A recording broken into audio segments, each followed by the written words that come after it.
Welcome back, everyone, to another episode of The Real Podcasters. The show where we talk all things movies, TV shows, video games, and a bunch of other things in no particular order, including penguin bar jokes. Sorry. God damn it. My name's Regan, and I'm joined once again by my psychotic co-host, the penguin, Dan. I'd like to fill his void. Hi, everyone. I wasn't thinking of that penguin, to be honest. I was. You're always thinking about that one. Well, Yes, so last week we covered the 2022 Film Awards. It was plenty of hot takes, a lot of fun, a lot of drink. That's happening again this week, minus the Film Awards bit. We're instead minus talking the about... alcoholic drink as well, because I've already got orange juice this time around. Yeah, I've got like a pint and a half of Moretti, so it's fine. Of which this episode is not sponsored by Moretti. Annoyingly, although I feel like my dad would have appreciated that. Hi, Dad. So this week we're going to be taking a look at Stranger Things Season 4, or Stranger Things 4, however you want to pronounce this. I feel like Dan's made a bad decision in whatever he decided to eat. Was that a bit sour? Was it horrible? It's horrible, isn't it? No, it's just because I'm eating a custard cream and this mic is very sensitive to noise. Yeah, Dan's actually decided to steal my idea and buy the same microphone as me. How dare Right. you? In fairness, I'm just going to eat this custard cream real quick. The following episode of The Real Podcast is sponsored by Custard Creams. No, it's not. We don't want a lawsuit. We do want a lawsuit. I mean, we want more custard creams.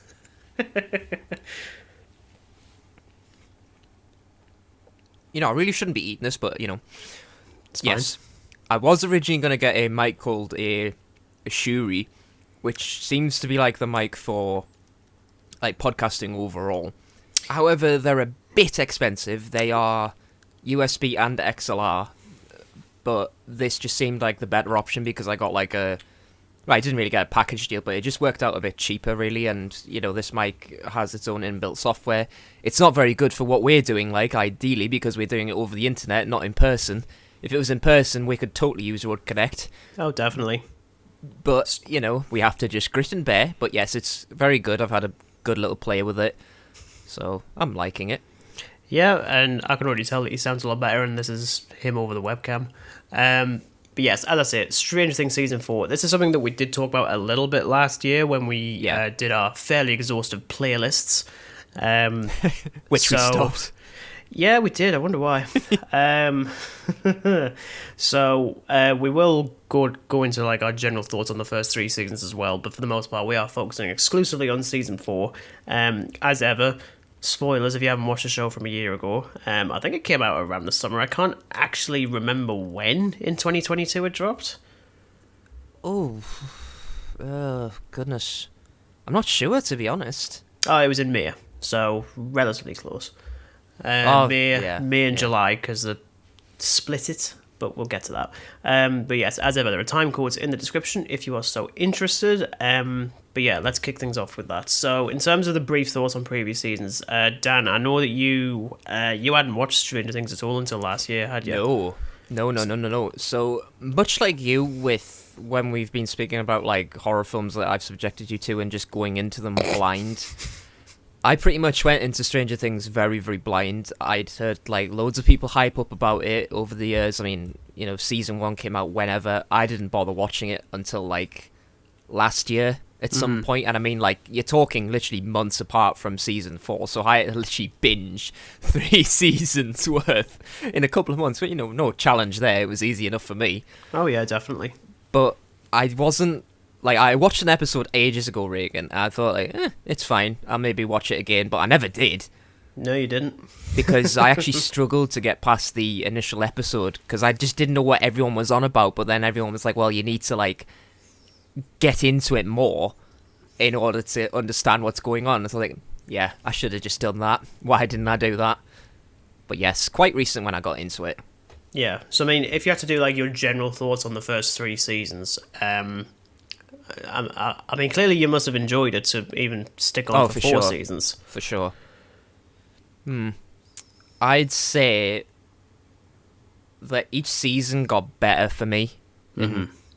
well, for me personally. I mean, like, the majority of season 1 was just sort of like an introduction to the possibilities of Stranger Things, we'll say. And from then on out, it just got better and better. I like the characters more. I was just on board for it, and like I was sort of having withdrawal symptoms from not actually like watching an episode like straight after another. I was like, I need to like watch a film or something. But maybe one more episode of Stranger Things can't hurt anyone. Just maybe. And, you know, that turned into like an entire season within like a week. But yeah, I've really enjoyed them. To be honest, I'm looking forward to the new season whenever it's coming. Yeah, I mean, I think it might be next year. I don't know if that's actually. I'm pretty sure it's 2024. I could be wrong. Like, I think they're shooting it in May. I think of this year. So who knows? But yeah, I mean, in terms of me, I didn't get Netflix for a couple of years, even after it became popular, and I think I've got it exclusively for Stranger Things. All right. Because I mean, I'd heard so much good stuff about it. Yeah. But at the same time, I mean, I'm still like this now. I'm the kind of person who is quite wary of binging, especially like a new series. If it's like, yeah, for sure, say like The Mandalorian or Doctor Who, I could do it easily. Mm-hmm. Stranger Things, however, this is where I'll get into my nitpicky issues with this, and this covers not just the first 3 seasons, but also a bit of season 4, which we'll get to.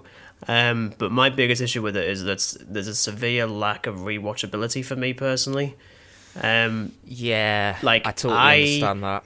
I have not watched a single episode of Stranger Things more than once. And it's weird because I still really like the show, and I'll always like recommend it to people. You'd honestly think, considering like how much we like it, that we'd rewatch it, but I'm in total agreement there, Regan. Like, I haven't gone back and watched like a particular episode nor season because I just think it's something you can only really watch once. And, you know, maybe when it's done and dusted, then yeah, I might just go through it again, but I'm not gonna like pick through seasons and episodes while waiting for this new season to come out, because I don't think it's just got much rewatchability, because you know what happens like by the end, so it's like, well, I mean, there is that, and I think as well is because the way it's structured, it's very much just one singular story across the 8 episodes, and so it doesn't really feel very standalone. yeah. So when I do rewatch moments from the series, it is just moments. Usually when it comes to music, which we will of course reference when it comes to season 4.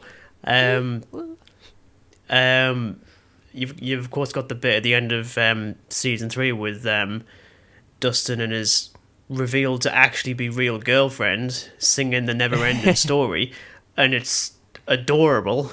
I hate the song, but my god, is it adorable! They're just like running away The song from like gets a on your giant nerves monster, so and they're much, just but like, I was rooting for Dustin. I was like, yeah, well done, Dustin. Yeah, Dustin was Well like one of the most annoying characters initially, and then just became one of my personal favourites, much like who is my actual favourite of the series, which we'll get to. It's not actually Steve. Sorry, I love Steve, but he's not. It's not actually Steve. But yeah, I mean, in terms of like general thoughts on season 4, because technically, if you've been following the podcast for a while, we did technically do that a little bit with the playlist stuff. But even yeah, I mean, we didn't like dive into depth about it, though. We just sort of said, well, like, I what couldn't episode we watched because you weren't watching it, so I was like, I'm not gonna spoil it for you.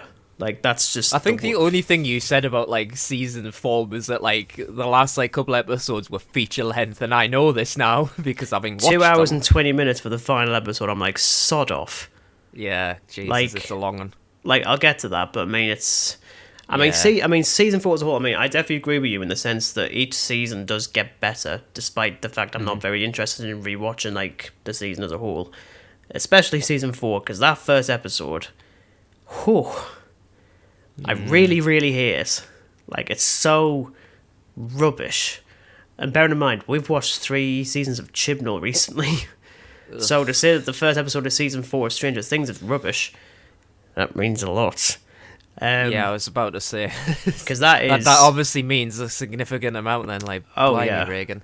Well, you know, not to go into like, because I'm not going to go in depth with this. I'm not very interested in doing that anymore. Just do like stuff like that. But especially that first episode, nothing happens until the last 2 or 3 minutes. Yeah. It's just, oh yeah, this is where these characters are. Oh yeah, this is where these characters are. And there's certain bits that I quite like.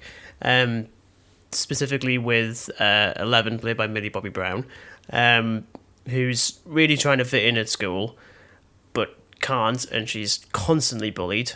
And I think I even said it at the time. I was like, that's like the only bit I actually was affected by, because like that's just me in school, just in a nutshell, and it kind of freaked us out. To quite a lot of people, like the outcast is what I think people would probably refer us to, the outcast. I mean, I was certainly in her shoes. Like, my goodness me, was I? But so I mean, I think even when we were doing those playlist things, I said I'd watch the first episode and I didn't bother with the second for quite a while, like a good few weeks before I thought, ugh, fine, I'll give it a go. But it's weird to have that kind of reaction to the fourth season of a show that I already do quite like. I'd never gone completely overboard as some people did, but also I think the time of Stranger Things being king is just gone now. Like especially for like the streaming landscape, like back in 2016, I think, when it first dropped, fair enough, because there was nothing else like it, and Netflix was absolutely on top of the world. Yeah, whereas like Netflix now, they just like, I mean, it must be like every other month when they just release like a bunch of films, a series of some sort. I mean, not that they're releasing any series soon, because majority of things are just cancelled, to be honest. Yeah, I remember reading very, very recently, I think like the CEO of Netflix has said something along the lines of, we haven't cancelled any shows that were successful. I'm like, you sure about that one, man? Really? like seriously? If they weren't successful, then no one would be kicking off at you, would there? And no one would be unsubscribing all the time. To be honest, the only reason why I really have Netflix is for Stranger Things, because let's face it, like Netflix is, well, for me personally, as a horror addict, and then Netflix's horror selection is like trying to pick through like a ransacked supermarket and trying to find the good stuff. It's just not going to be possible. There's very, very little analogy on there. Yeah, like honestly, like I've been skimming through, and we'll mention this on our next episode of Graveyard Chit Chat, because I've watched just. It's just atrocious, to be honest. But yeah, I mean, season 5 is going to be like the last Stranger Things series, isn't it? It is, yes.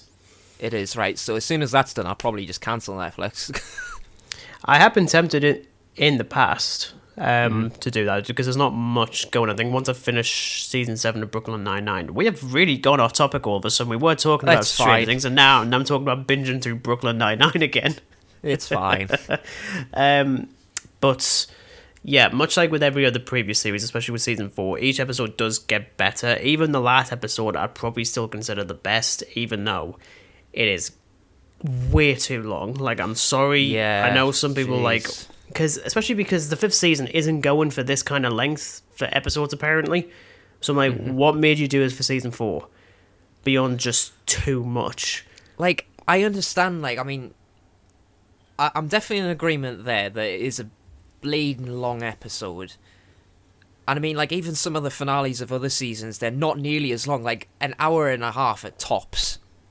Like, even less, like, hour 15, something like that, you know, they are nothing compared. This is, like, the mahoosive episode of all things, so I'm praying that season 5 doesn't go with this, and, like, you know, imagine if we just get it day launch, and the first episode's, like, 2.5 hours long, I'd just be like, yeah, great. no.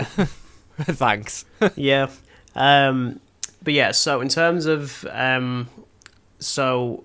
it's actually quite funny, this, because when I was writing the script for this, I actually had it as the 2 teams of characters that we got. I'd actually completely forgotten the 3rd team that's in this. That's how forgettable and boring it was. So you've got the team in Hawkins, you've got the team in California, but you've also got Russia as well. I'd completely forgot about Russia. Despite the fact it's like one of the main, because it's one of the main factors of much of the series at some point. I mean, credit where credit's due. I do like the fact that they do split the characters up, because there's so many now. You can't give them all their time to shine in 8 episodes. So it's nice that they split them up, but it also makes it even more awesome when they do finally come together. Which they've done for each season since now. I think even from season 2, like 11's off away from everyone until the end. So kicking things off with the Hawkins team, you've got Max, Steve, Dustin, Nancy, Robin and Lucas. They all stay behind at home. as things go from bad to worse. Because of course they do. Because heaven forbid anything dangerous happens in anywhere that's not called Hawkins. Just doesn't work like that. I don't know about you, Dan, but of the group as a whole, I think it's safe to say that my favourite character, and has been for the last couple of seasons, is Max. Yeah. I love Max so much. She's just such a great character. Like, I love her wit. She's such a fun character. I mean, like, Stranger Things does good with its characters. I don't really find, like... You start them off, I mean, look at a character like Steve, right? He starts with this annoying-ass douchebag, and then, his arc goes into something else. It's the same with Max. Like, you've got she's actually a developed character is what I'm getting at. Yeah, exactly. Because I think especially when she's introduced in season 2, she's introduced explicitly to just be an annoyance. Yeah, it's just like another girl that's in the old boys crew, to clearly initially to replace 11. But they do such a good job of being like, no, she is actually a human. Here we go. Especially with her relationship with her brother Billy, who pops up every now and again. There's like a little freaky image every now and again. A little freaky image. A freaky image. And that says something for season 4 because there's a lot of freaky imagery in this one. But I think, there's a lot of the dramatic moments in season 4 revolve around Max. Obviously, I'd argue the most iconic scene of season 4, and potentially of the entire show as a whole, with her escaping from Vecna about halfway through the season, with her listening to her music to try and get out of this nightmare world. In this case, obviously running up that hill, which I'm not gonna lie, I'm now sick of hearing on the radio a lot. But my God, is it used so well? It's fab. Even when I was watching it, I was just tapping my hand along at it. I'm just like, oh, this is so awesome, and we're only halfway through the series, even though it feels we've watched 7 movies of it so far. I'd never heard the song until Stranger Things, and after that episode finished, immediately it was everywhere. The song was just stuck in my head, and then the next day, social media, it's I'll Run Down the Hill hits the #1 spot in the chart. I'm not even surprised anymore.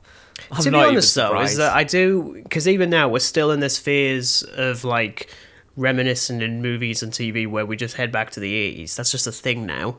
And very rarely does it feel very organic. So when you have music choices from the 80s, as a good example, I'd actually use James Gunn with the Guardians of the Galaxy films. They're all retro soundtracks with old-timey songs from the 70s and 80s, but they're never obvious.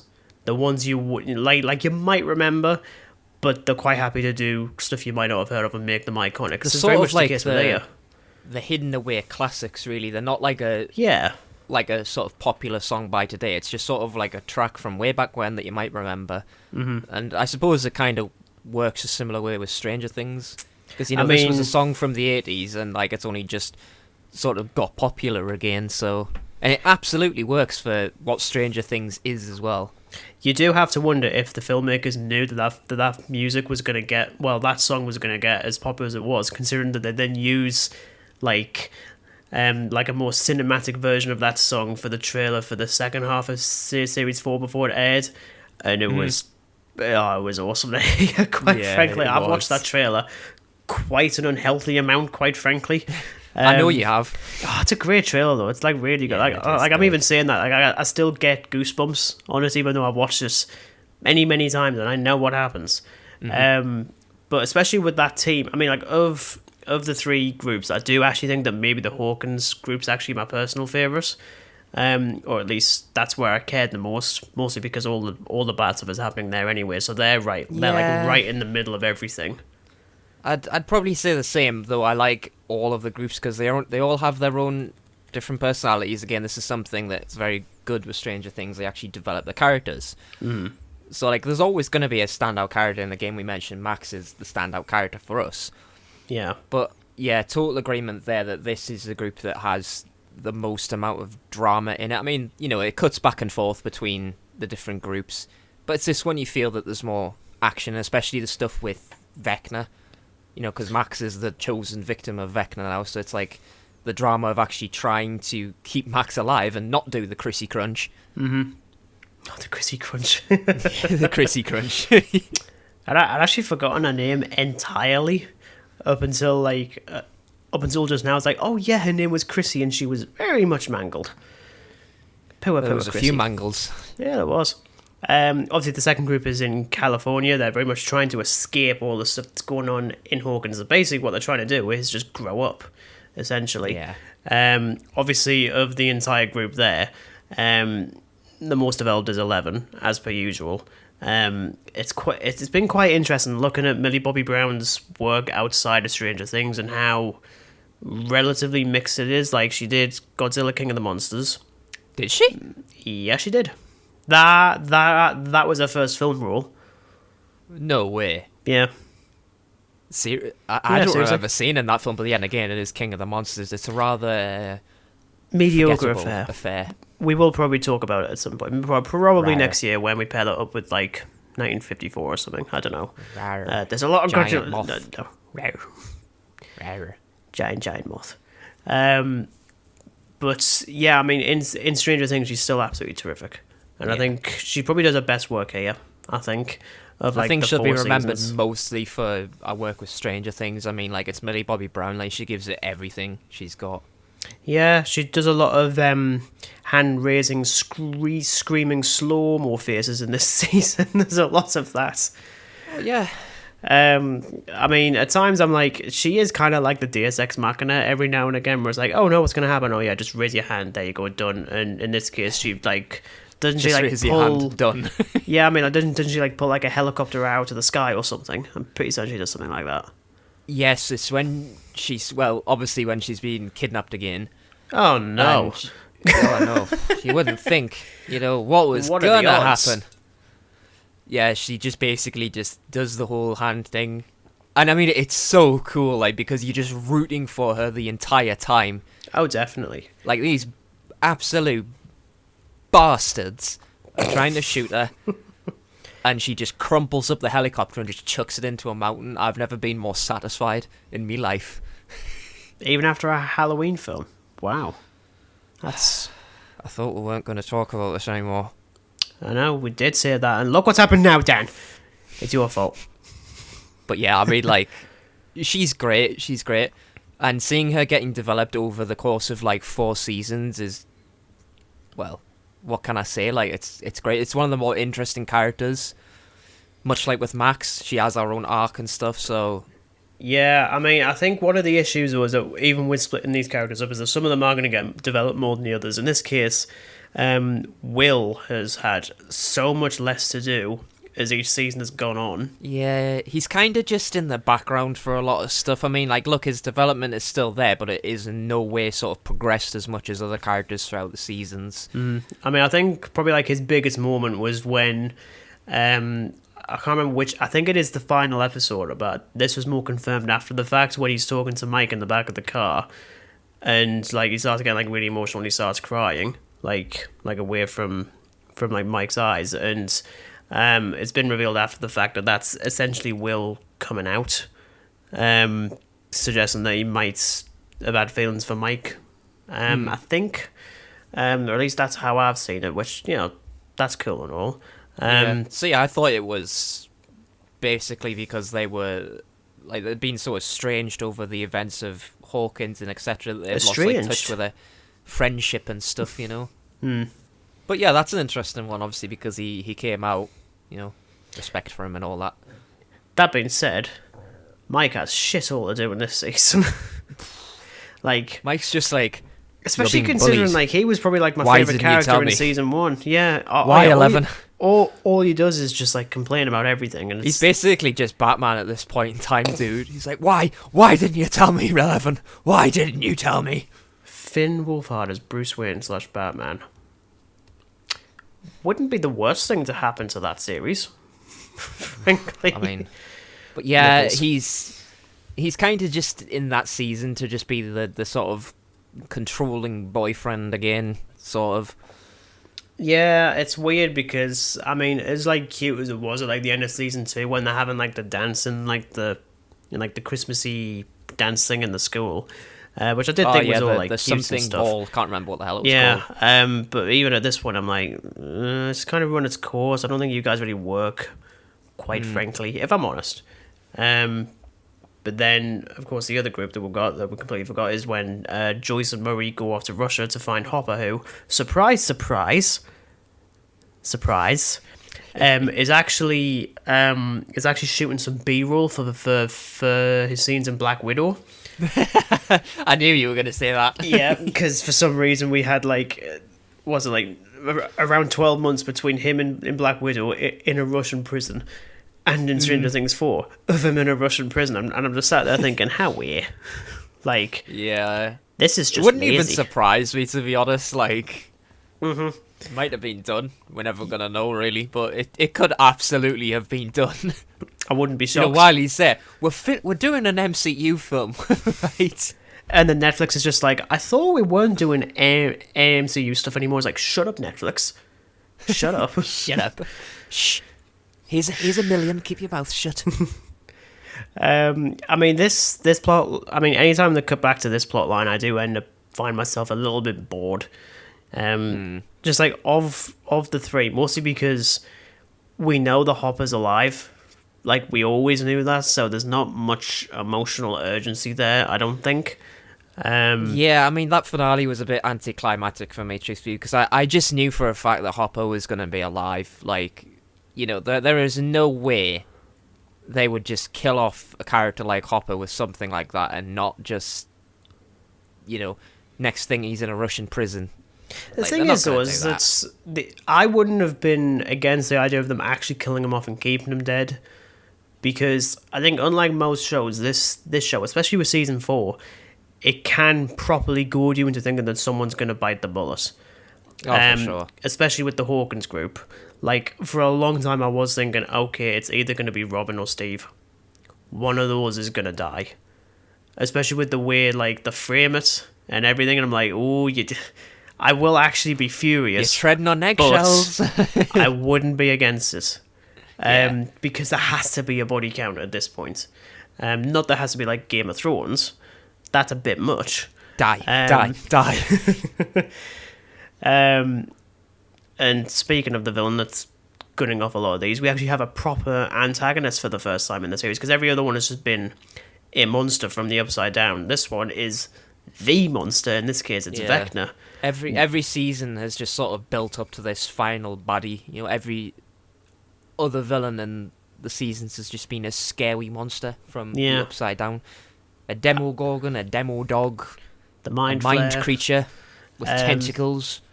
And now we have a character from Dungeons and Dragons, technically. That's such a weird... Like, does he ever call himself Vecna? I actually really want to know, because I think that would be a little bit too on the nose. 'Cause, I mean, granted, I haven't played D&D. I've wanted to for a little while. But as far as I know, the Vecna character, like, as a name, exists in Dungeons and Dragons, which is why they call him that, because, of course, the lads in there played Dungeons and Dragons for the first couple of seasons. The Hellfire Club, of course. Yeah. But you've got Jamie Campbell-Bower as Vecna. I actually recognise him from the two times he appeared in the Harry Potter franchise. He played the young Gellert Grindelwald in Deathly Hallows Part 2 and The Crimes of Grindelwald. Or The Crimes of a Terrible Screenplay. Like, my God. The Crimes of a Terrible Screenplay. It's garbage. But as is also revealed, he's not just Vecna, he is one. Yes. The very first experiments, which I really like that, to be honest. I mean, it's weird when we're watching like the flashbacks, which looked a bit weird, especially with I'm still positive it was like a slightly CGI'd kid with Millie Bobby Brown's slightly younger face on. It didn't look like an actual person. Yeah. Or it was, and I'm just really, really nitpicky. Who knows? It's probably that one, and like knowing my luck. But as soon as you see Jamie Campbell-Bower's face, I'm like, yeah, you are Vecna, I'm sure. Because I mean, look at the eyes. You look evil. You look actually evil. I mean, again, going into it like totally blind, I wasn't really sure what was going to happen. But, you know, I had my suspicions of one. And then obviously when, you know, the previous flashbacks and stuff and they all lead up to this, I'm like, oh, it was you. You're Vecna. Oh, no. But I quite like that because I think initially, I mean, I didn't need to have the character so tied intrinsically to 11, but you kind of have to. Yeah, for sure. But it does feel like a full circle kind of thing. Like, it makes sense that the villain across the entire show, which granted, I find it a little bit implausible that he's the reason that everything has happened since, because that's very much like a Spectre thing with Blofeld and Spectre, where he's like, oh yeah, everything that happened, including the ones that are clearly not to do with me, oh yeah, it was me. I was like, Let me just have my selfishness for a bit. yeah. It was me. That being said, Vecna is really, really cool. Like, I really liked Vecna in season 4. Oh, the design of him's absolutely spot on. Yeah. Like, and he actually feels like a good villain. And the not just voice some, as like, well is spot on. Like, I love yeah. the voice. Like, everything about him, like, the way he just, like, interacts with the characters it's quite chilling. In ways, definitely. like, especially the Hawkins group, obviously, Max getting trapped in his lair in the Upside Down. Really unpredictable. Like, what was going to happen? I was like, oh, you can't, you're not going to kill Max, are you? No, you can't do this to me. Don't do this. Yeah, it was really interesting, to be honest, especially seeing that, because I thought, no, they're not going to kill Max, but then they start toying with the idea as the season goes along, and I'm like, I don't think you can do that now, because you've already pushed it to the limit of you could kill her, but you won't. You can't really do it now at the end of the season. Granted, they almost do, which we'll get to. Yeah. Get perilously close.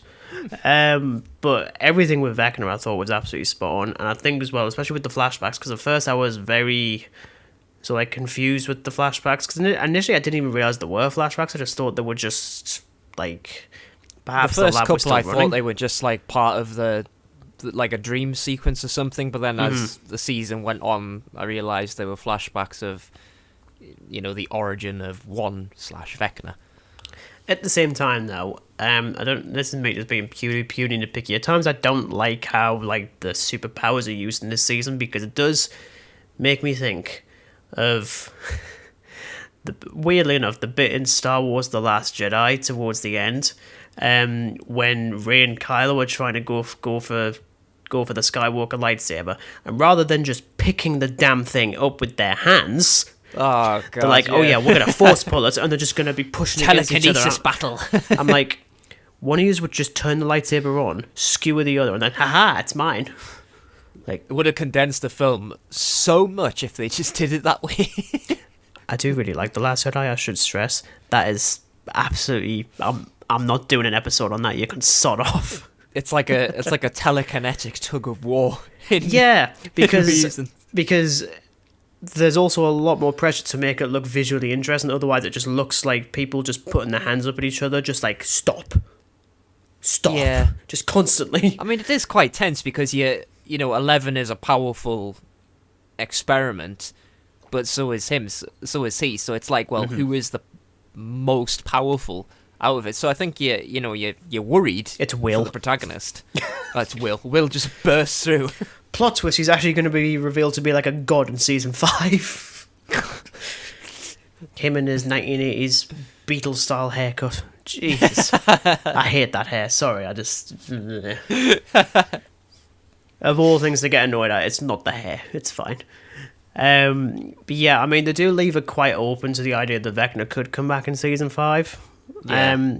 But it's weird because I don't think they will. I don't think there's going to be a proper villain, because I think even the Duffer Brothers said that they weren't going to introduce any new characters in season 5 because it's the final season. Let's just wrap everything up. Yeah. And we'll get to the end in a bit. But I do have ideas as to how they are going to do season 5. But I would quite like even just like flashback Vecna to pop up. I think that could be quite good. Yeah. I think that would be a intriguing idea. Because I think everything about this season is a lot bigger than the previous. It's one of the rare times where I don't mind that the scale's a lot bigger than prior, because I think Stranger Things can pull it off, because it still has a good job of like, oh yeah, this is much grander in scale, but the focus is still very much on the characters. It's still a very human story, which is something I can really appreciate, because it's so easy for shows like this to just, oh yeah, let's go 4 times bigger with all the explosions and the action and all that sort of crap, and especially the characters. I'm pleased that it doesn't meander off into like bigger spectrums of things rather than actually pay attention to human characters. They don't do this at all. They just like stick with what it is about. You know, the group in Hawkins, they actually develop the characters, as previously mentioned. They put work into it. They don't just go off and do, okay, well, people like this, and this. They just want to do what they want to do, you know? Yeah, I think it's a nice balance, because I think, as I say, it would have been very easy to just completely be blindsided by all the pre-visuals and all the action and stuff, but it's still quite self-contained, which I quite like. Yeah, I'm pleased that it like isn't like Michael Bay just style of like pushing Lord, the boat no, it out. definitely couldn't do that. That being It's said, like, we'll do another shot with a mind flare, but we'll have an explosion in the ceiling. We'll have one on the ground. We'll have one in the grocery shop. Like, no, in a it doesn't do shop. that, and What? thank goodness it doesn't. Oh, no. I mean, in terms of highlights from season 4, I mean, obviously we've spoken about like the big ones, like with running up that hill and the flashback stuff. Now, oh yeah, you just sip on your orange juice. Keep quiet. Yeah, keep quiet, Dan. I mean, what are your personal highlights from season 4? Stop singing it.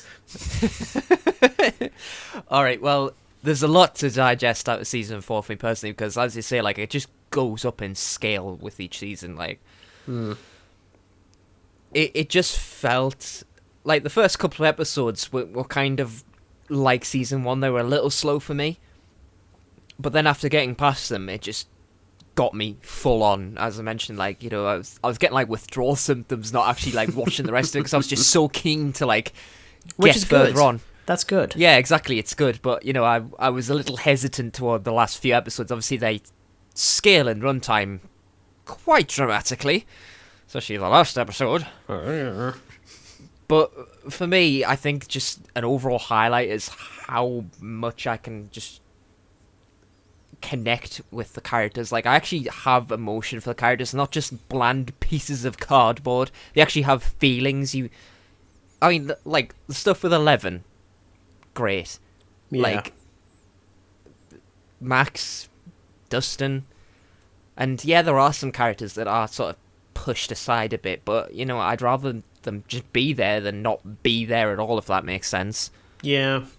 No, I The think stuff with Vecna, I mean, yeah. easily just like the biggest sort of villain of Stranger Things. You know, this was like the build-up everybody was wanting for an antagonist. I mean, like, you know, the Demogorgons and stuff like that were just sort of the tip of the iceberg, really. Mm-hmm. The Mind Flayer as well, you know, it was like, well, you know, who's responsible for the Mind Flayer? Vecna! Of course it was. You know, a really, really solid villain. And just generally very good storytelling throughout an entire season, whatever you want to call it.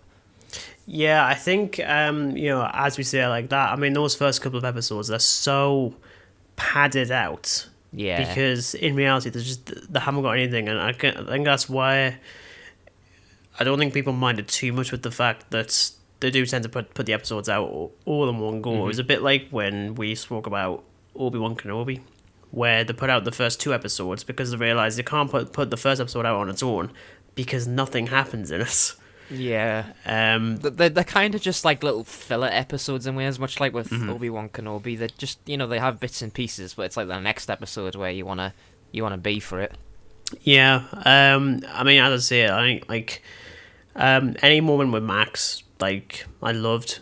11 has a lot more, like, she has a lot more urgency compared to the previous season. She's really having to delve into her past again, which I know is a bit of a hot topic for a lot of people, especially after the weird like rip-off of X-Men in the penultimate episode of season 2 when she's off with the other experimental kids, that doesn't get a single reference in season 4 at all, because no one liked that episode at all, which I find is both funny because it's like, okay, so they clicked onto the idea that no one liked it, but at the same time you could have at least, rather than just ignoring it, why don't you just write it better? How about that, Yeah, Duffer Brothers? I mean, like, how weird. it is what it is, I suppose. It is what it is, yeah. But of course you get to the ending, which cliffhanger and a half, because we can actually talk about it now, because we didn't talk about it when we did the playlist deliberately, because I was like, we will talk about Stranger Things 4 at the end of the year. No, we After didn't. numerous hints and nudges, it's like, damn, Yeah. start it. Yeah, like, Dan, hurry up, please. I want to talk about Stranger Things at some point.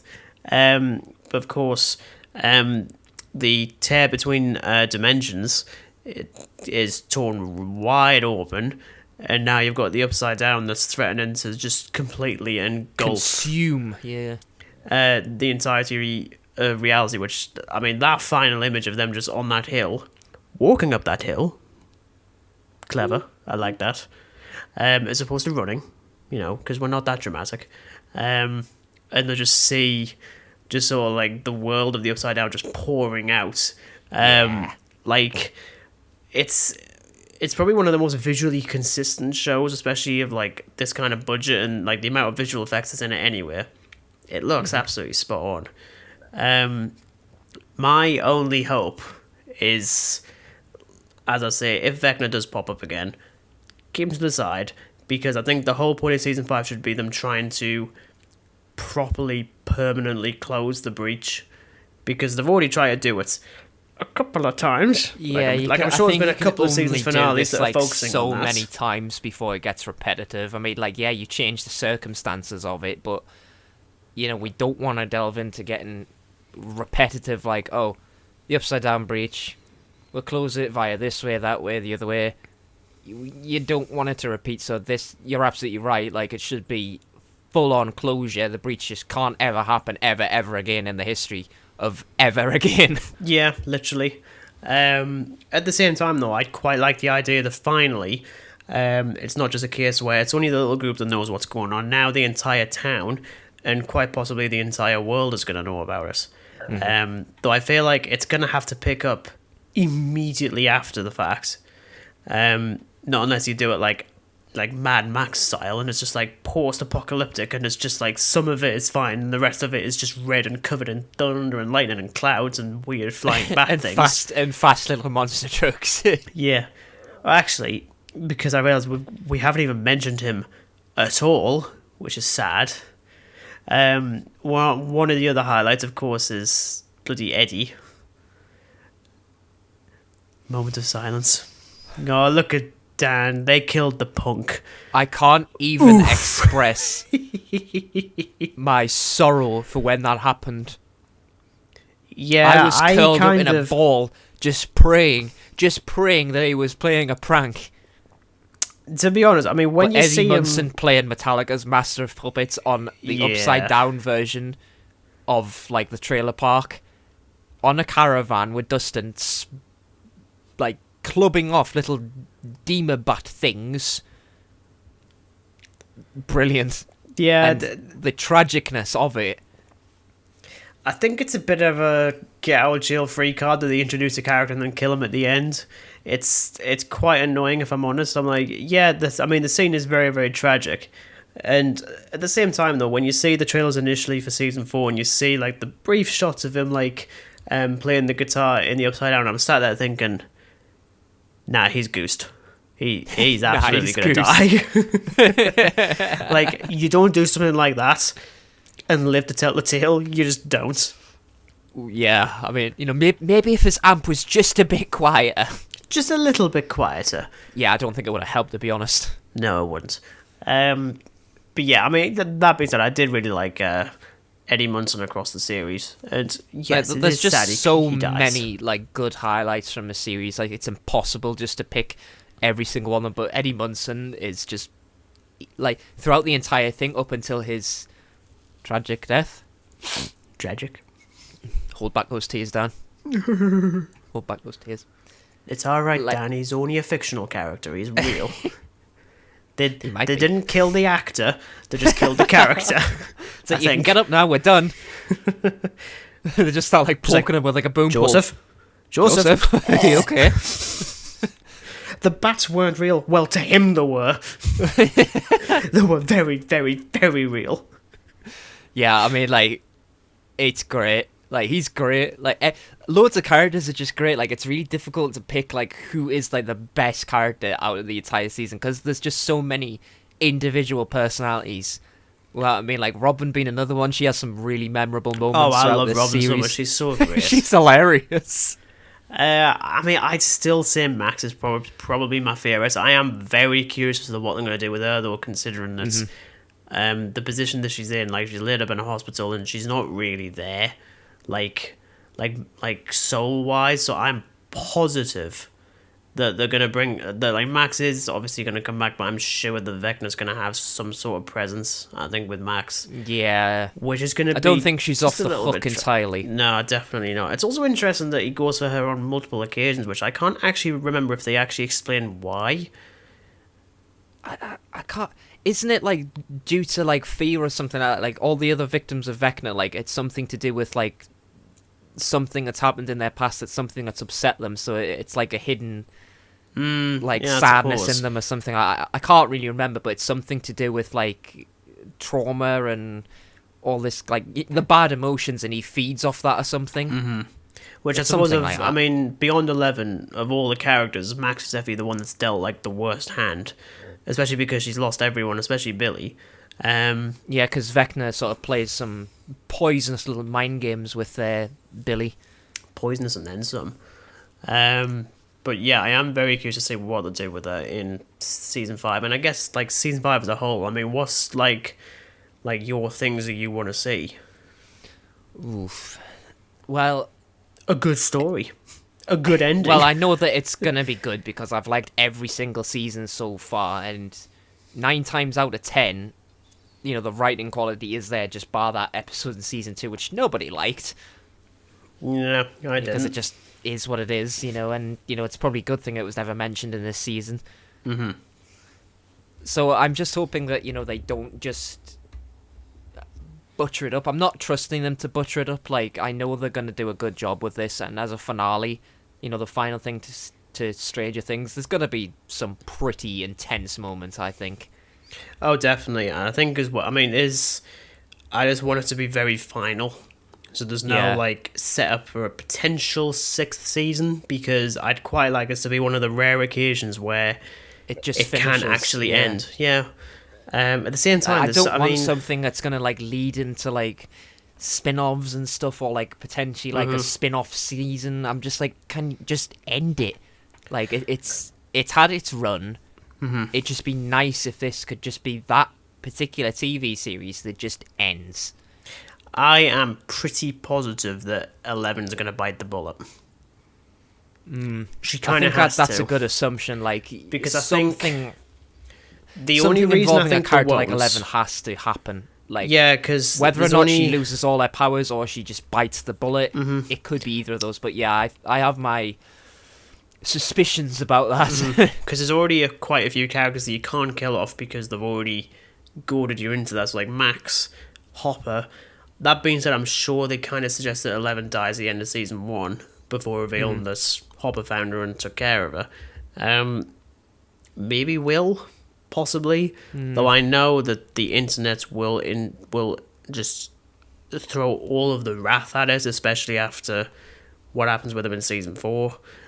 I know that people immediately go with that, which I don't think is fair. That's not a very fair argument to have. yeah.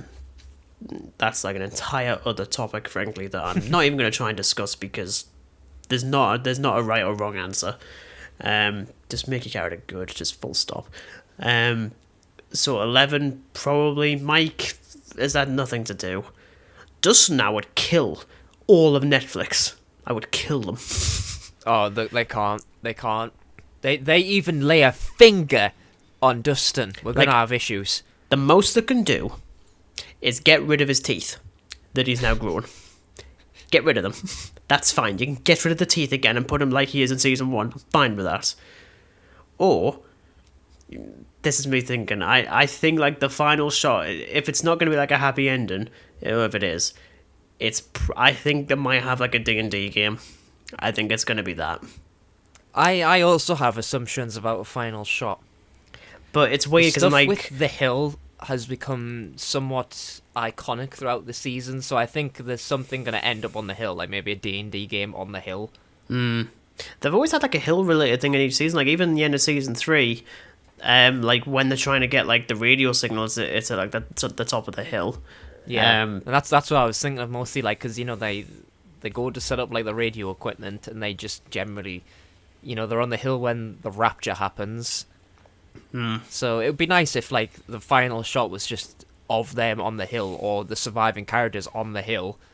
Well, that's the thing, because I mean, they are going to have to do like some sort of happy ending, but I don't know how you can do it without it actually being happy, because you either let the core characters live, and it's like, I don't want to keep on saying like they have to die for it to be meaningful. They must die. But at the same time, because I'm kind of sat there thinking, well, no, because you could do it like a Rogue One, but at least this time we've had enough time to actually care. Like, oh no, they exploded anywhere. Oh, look, Vader over there. Excellent. I think if they were going to kill off a character and they did, again, that final shot on the hill, like maybe if it's like just like remembering that character by being on the hill or something like that, you know. Remember that time we fought Vecna in the Rapture? Something like that? Yeah, I think D&D is absolutely going to play a part in it. Even if, like, I'm sure there's been some sort of weird controversy surrounding Dungeons and Dragons recently, not just the fact they're doing a film, which actually looks quite entertaining, to be honest. It looks stupid as hell, but it actually looks quite fun. But I'm sure there's something to do with like the weird, like the company owning Dungeons and Dragons is trying to monetize like the little bits of it anywhere they can, despite the fact that the whole point of Dungeons and Dragons is you make up the rules. And I think they're trying to monetize that. I'm like, oh, shut up, for Christ's sake. Like, this isn't Fortnite, for the love of God. Again, I'm like paraphrasing because I don't know. I don't play Dungeons and Dragons. Neither do I. I might try. I know even my girlfriend has been vaguely interested. I'm like, can we do it with 2 people though? Kind of, we'll see. But yeah, it's difficult to say as to what I want to actually see with season 5. But I think for me, even not that I'm a filmmaker anymore, but I've still got that like mindset. I just want it to be just final, just end it, and I'd be happy. Whether or not I'd want to rewatch season 5 after the fact, because I haven't want to do it with any other prior seasons, that remains to be said. But again, you know, if what we're saying does come to light, even what some of it comes to light, you know, would it be something that we rewatch again? Because I mean, as I mentioned, we haven't rewatched a single season. Like, I haven't been tempted to at all. Well, you see, that's why I didn't want to do individual episodes for each season, because I'm like, I'm not fussed enough to rewatch them, and I don't think it'd be fair to do reviews of each season based on like an account from years ago. That wouldn't be fair. Season 4, I can just about get away with, even if it's been nearly a year. But at least it's still vaguely fresh in my head. Season 5 will probably cover, I think, when it comes out, whether it's on here or sure. Graveyard Chit Chat, I don't know, because it's not really a horror specific series, I suppose, even if it's got its horror elements. Yeah. But we will probably cover it, unless it is absolutely hot garbage and I never want to talk about it again. I usually don't put faith in stuff like this, considering, you know, the previous cinematic releases that have come out. Halloween 2022 in a bloody nutshell. Like, I've got faith in the company of, well, the Dusso brothers or whatever they're called. I've got faith in them because, you know, each season has been thoroughly enjoyable. And, you know, 4 is just kind of the icing on the cake for the potential of season 5. But whether or not that, you know, with it being the final thing, I am scared for it in some ways, because usually when I think the final season, there's often a lot of, like, rushing to get to, like, the finish line. I pray they don't do that. I don't think they will, but, you know, I'm still a bit like, I don't want to, like, give every ounce of my hope into it for something that might not be. Yeah, that definitely seems fair. I'm also still the same sort of person who doesn't really like to be like, okay, this is what I want to see, and if I don't see it, then I'll hate it. Cause I'm not trying to reference Star Wars again. I'm trying really hard not to. It's very, very difficult. Because what's in my head is perfect for me, but also I have an unlimited budget in my head, so anything I want to see will happen in my head. It's not going to happen on screen, but also just because I'm thinking about it, that doesn't mean it's actually a good idea. Yeah. I'm speaking to half of the Star Wars fandom again. Damn it. There's like minimal Doctor Who references now. It's now just Star Wars. Yeah, it's just got Star Wars. I like the Last Jedi. Yeah, obviously I'm theorizing, but even by the time we get to season 5, I might think to myself, oh, actually, that's not an idea I want to see at all. And then they do it, and I'm like, ugh.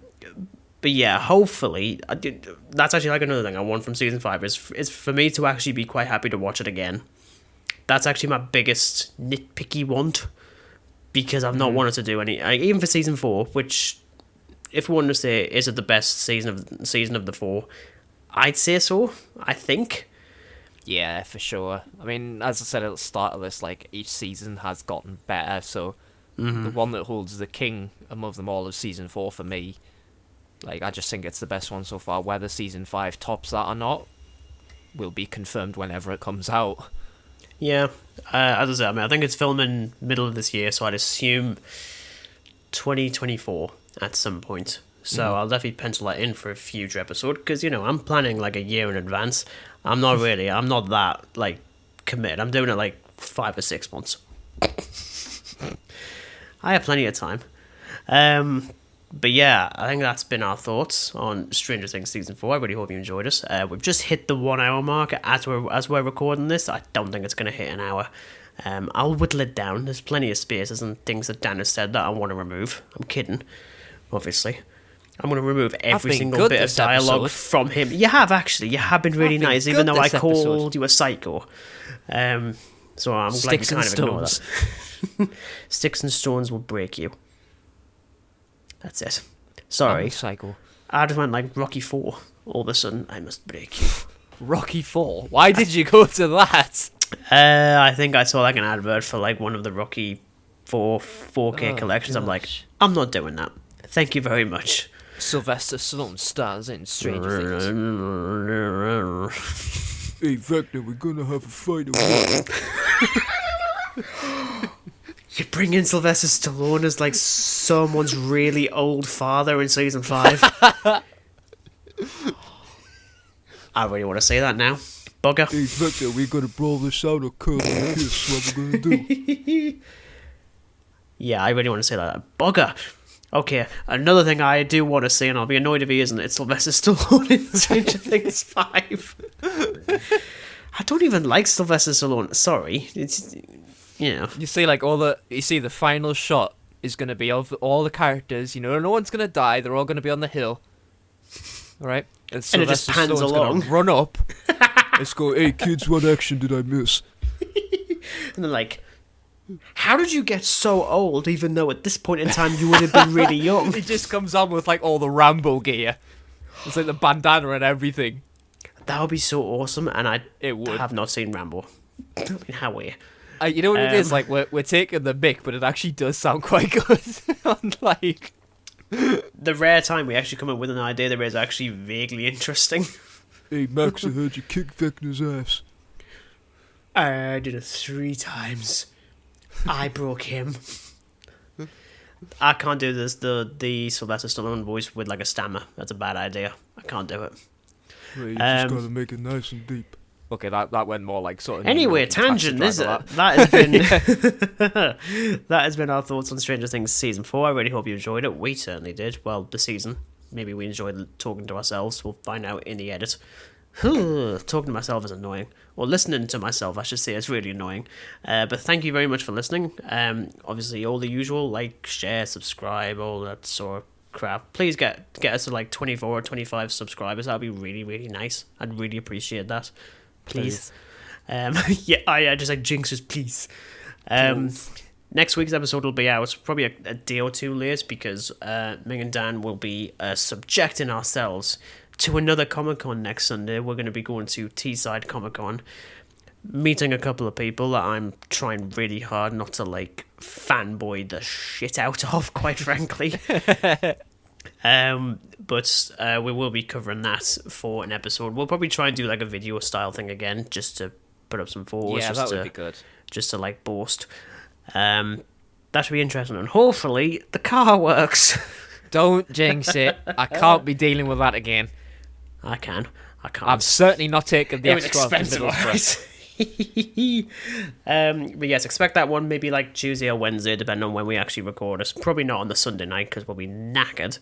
But yes, expect that one, and then after that, we'll be talking about M. Night Shyamalan. That's going to be a fun one. So Dan's going to have to catch up on a couple of Shyamalan films, or at least just the good ones, because that's what we're going to be covering. It's not his entire filmography. Yeah. That's rubbish. I haven't got the time for that anymore. That's rubbish. Yeah, it's rubbish. So instead, we'll each be talking about our personal favourite M. Night Shyamalan film, and hopefully we haven't got the same one. That would be really appreciative, Dan. But look out on social media, because I'll be posting the schedule for February probably the next day or two, where next month we'll also be starting a long running series across 2023, so you can look forward to that. But as I say, thank you very much for listening, but until then, it is goodbye from Dan. Goodbye. And it's goodbye from me. Goodbye.